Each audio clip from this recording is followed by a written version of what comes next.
This is problem 1615. It's on page 727. It says solve problem 1614 assuming that the casters are locked and slide along the rough floor where the friction coefficient is 0.2.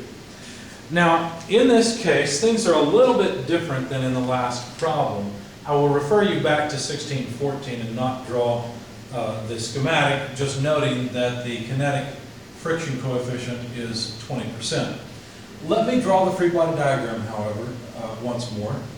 And let's note that we've got a reaction at one wheel, a reaction at wheel B, and now we will have not only the pushing force and the weight, but since the pushing force is to the right and motion or impending motion is to the right, then the friction forces will be to the left. So here will be our friction force on wheel A and friction force on wheel B.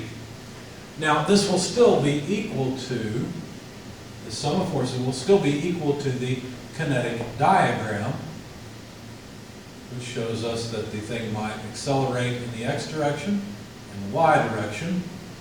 But of course I'm going to assume that there's no loss of contact with the floor and therefore it doesn't start to rotate and also does not accelerate in the y direction.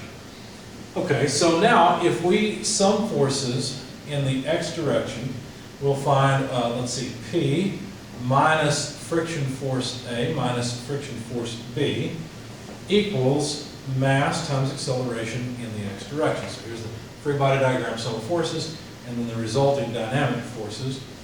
If we sum forces in the y direction, we'll get the same sum of forces we had for problem 14 with the same 0 for the acceleration in the y direction. And so the sum of the reactions at the wheels must simply be the weight to prevent acceleration in the y direction. And some equations we didn't have in problem 14 are these, the friction equations.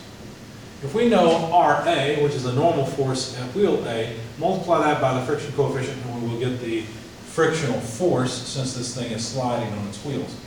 We can write the same sort of equation for wheel B.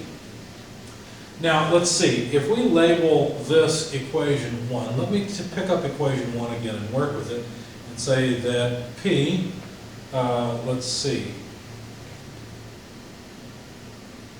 minus, I'm sorry, let's do it this way, P minus mu K, let's see, because see, we've got FA and FB, but those are just mu K RA, RB, so hopefully you can see that this would just be mu K weight. Right? Because RA plus RB is always going to be the weight. And if we just add together to the two friction forces, that's adding these two terms together. Mu K is a common factor, we can pull it out, and then RA plus RB just leaves us with weight. So that takes care of these first two terms and would be equal to the mass times acceleration in the x direction. One more change to note is that this weight is just mg.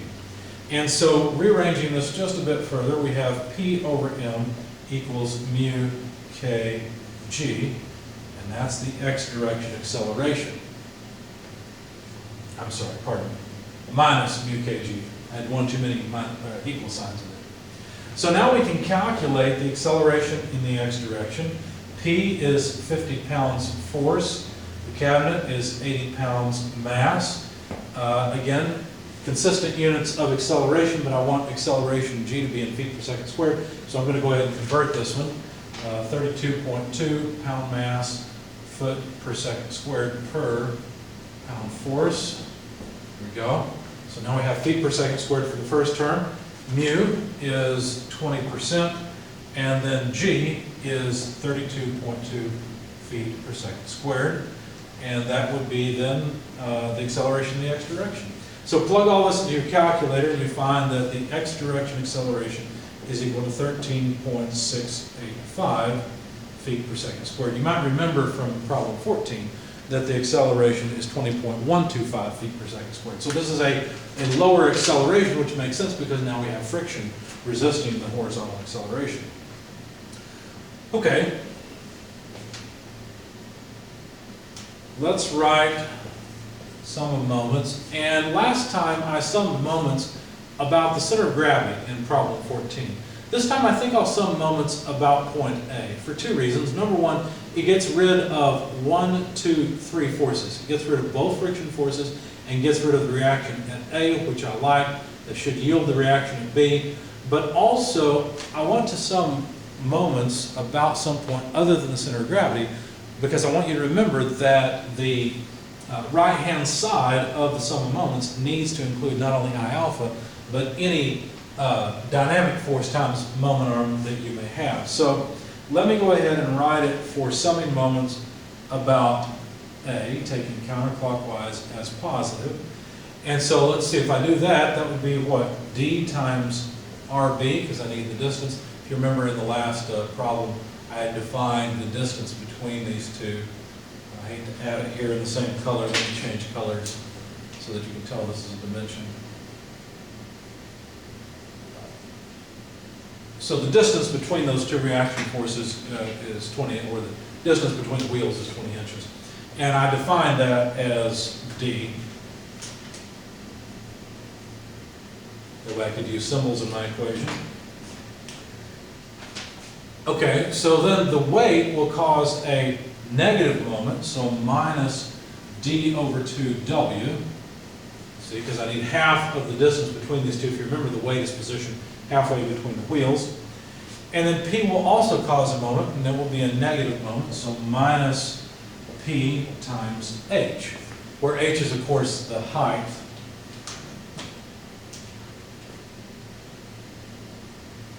Between the ground, essentially, and the point of application of force P. Now, for the right-hand side, let's see, let's just write all the terms there could be. There would be an I alpha, but I don't want the thing to angularly accelerate, so I'm going to constrain this to be 0. In other words, I don't want the thing to tip over. There would also be, let's see, a distance D over 2 for the moment arm for the vertical dynamic force. M-A-Y, but again, I don't want the thing to accelerate in the y direction, so this is going to be 0, because the acceleration in the y direction is 0. And then there's going to be a moment arm, which I'm missing a whole bunch of dimensions now.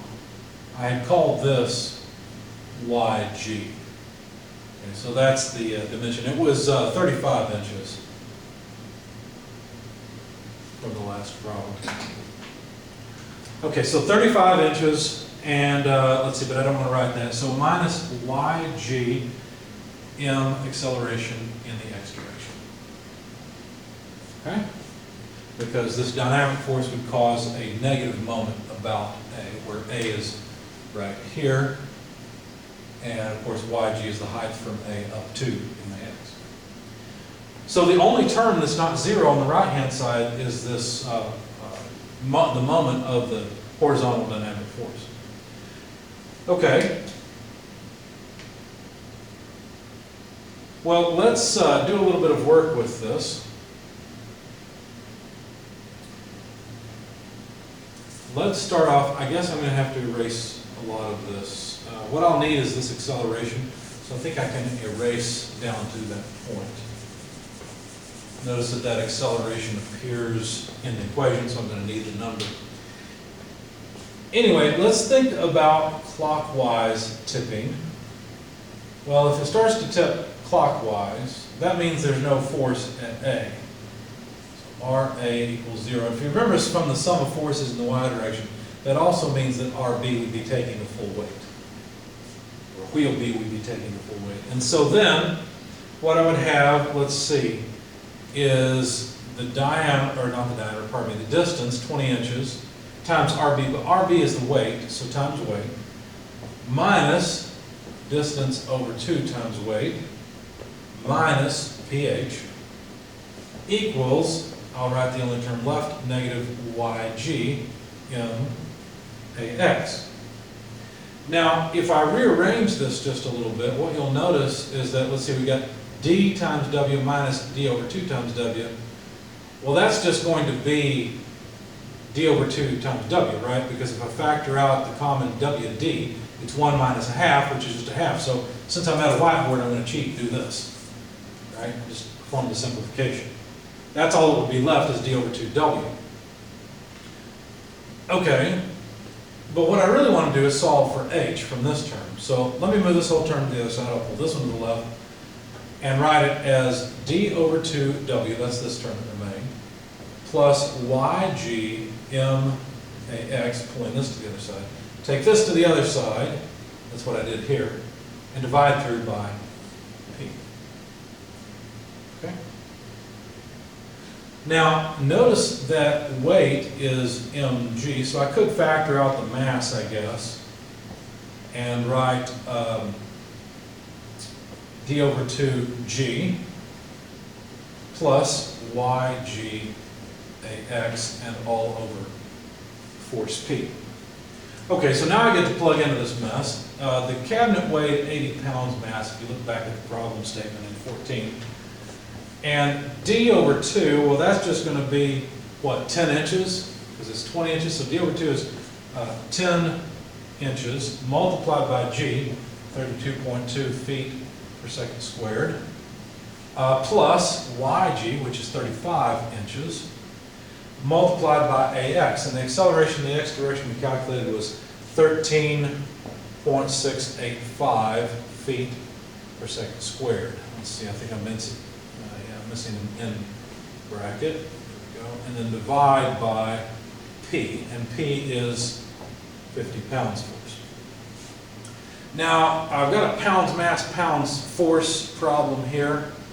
Actually, it's a pound mass foot per second squared pound force problem. So let me just put my conversion factor, formerly known as G sub C, in the denominator. 32.2 pound mass foot per second squared per pound force.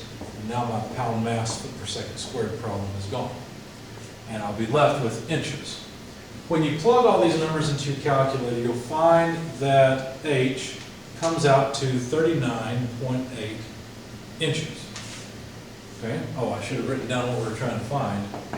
We're trying to find the acceleration in the x direction, which we've already done. We're also trying to find h for no tipping. So let's see, we just found 39.8. We're assuming tipping clockwise, and so this must be the largest height, 39.8, which is above 35. So h has to be less than 39.8 inches. Now let's consider counterclockwise tipping. Well, for counterclockwise tipping, in that case, RA takes all the weight and RB is 0. So this is taking all the weight. We're about to tip counterclockwise. Yeah, RB is going to 0. In that case, how do things change? Well, remember I had an equation here that said d times w minus d over 2w. That was from my sum of moments equation.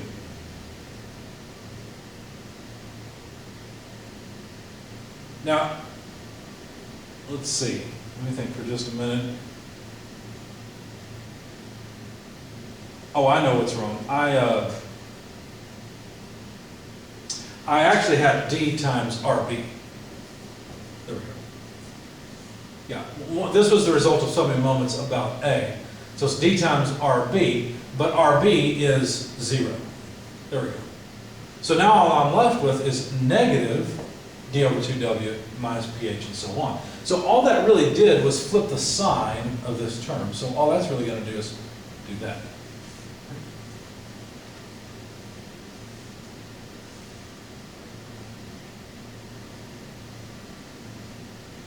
Yeah, there we go.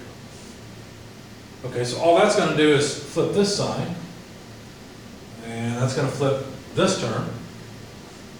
Everything else should be the same. Let me double check and make sure I haven't made any other mistakes. Yeah, everything else is the same. So now when you plug in the numbers to your calculator, you find that the height here is 7.8 inches. So h has to be between 7.8 inches and 39.8 inches in order to avoid tipping.